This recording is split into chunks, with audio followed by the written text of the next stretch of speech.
저 우리 김길자 총장님께서 여기 지금 대한민국 초대 대통령이라고 돼 있는 이것과 건국 대통령의 비석이 있었던 데 대해서 설명을 잠깐만 좀 하고 내려가십시오. 이 아시는 분이 별로 네, 잠시만요. 어제 김길자 공당의장님을 소개해드리겠습니다.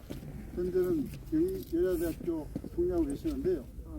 명예총장으로 계시는데 내년 우남 대통령, 우남이 이승만 대통령 호입니다.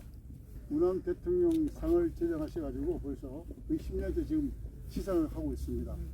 그리고 그걸 시상하는 주체의 단체인 대한민국 사랑의 이사장이십니다.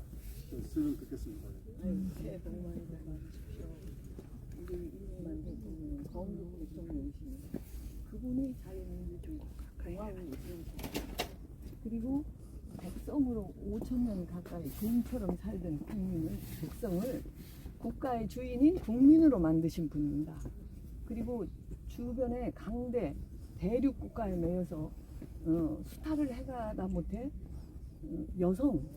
우수 여성까지 수탈해간 그런 대륙 세력들에게 매여서 종노릇처럼 살았습니다. 국가가. 그러나 이분에 의해서 해양 문명권으로 진출을 해서 우리가 국민이 된 사람입니다. 그리고 우리는 이 자유민주 국가를 세우기 위해서 서방 세계는 이 몇백 년을 투쟁을 했는데 우리는 단숨에 총선을 통해서 국민의 국가를 이룬 겁니다. 그래서 이분을 잊으면 대한민국 국민이 될 자격이 없습니다. 그럼에도 불구하고 이 좌파 세력의 끈질긴 70몇 년간 100여 년 가까운 노력에 의해서 이승만 대통령은 역사 속에 묻히게 되고 저희들은 이렇게 태평성대를 누려서 국가의 떼도둑들이 된 것입니다. 우리가 이승만 대통령을 바르게 배우고 바르게 알리지 않으면 결코 저들은 포기하지 않습니다. 끝까지. 적화 통일이 되기 전까지.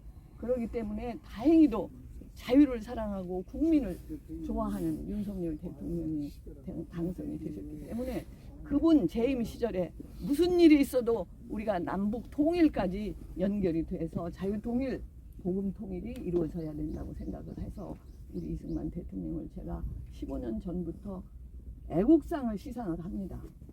그런데 제 그거는 말씀 마치고 원래는 여기를 유기남 선생님이라는 분이 대전의 철도청 노조 위원장이었습니다. 너무 그때도 해방 전국에서도 그 철도청 노조가 강했습니다.